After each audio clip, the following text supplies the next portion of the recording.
So by now, let's assume that you've got your account already claimed, you've verified it, which means that now you can edit it and optimize it and do whatever else you want to with it. The best starting point is the most obvious one. Let's talk about your business name, a little bit of the subtleties involved here. Once you log in to Google My Business, you'll be taken to the dashboard.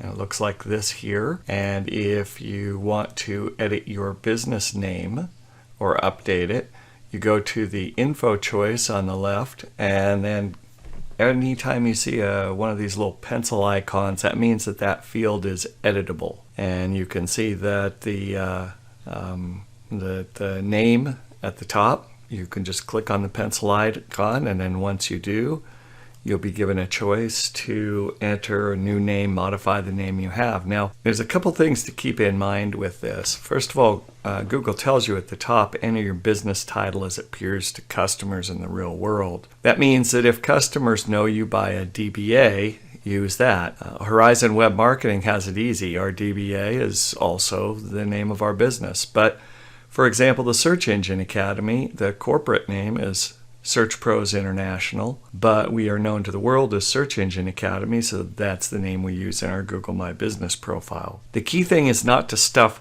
service or location keywords into the title if they're not part of the business name. A lot of companies do this, and I regret to say at times you'll see that it works, but often it doesn't work. I did an experiment once with Horizon Web Marketing. I added Horizon Web Marketing SEO at the end, and fortunately we didn't get our listing banned, but Google just automatically changed it back to the way it had been before.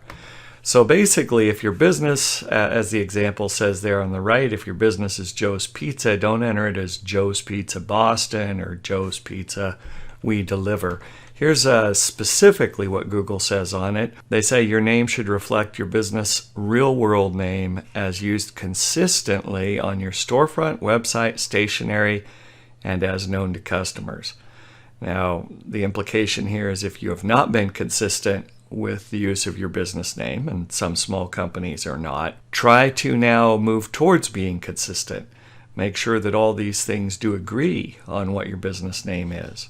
And Google goes on to say, including unnecessary information in your business name is not permitted and could result in your listing being suspended. That having been said, Google does permit some leeway in certain specific situations. The one that comes to mind most quickly is that Google allows single office practitioners to be able to put both the name of their practice and the practitioner's professional name into the Google My Business name. Here's an example. We have a customer that does chiropractic services. His name is Dr. Thomas Foote, but his business name is Applied Chiropractic Center. In this circumstance, because a single practitioner is often known to their customers both ways, Google does permit it to be formatted like this with a colon and then the practitioner's name after the colon. Now, this would not work for an office where there are multiple practitioners.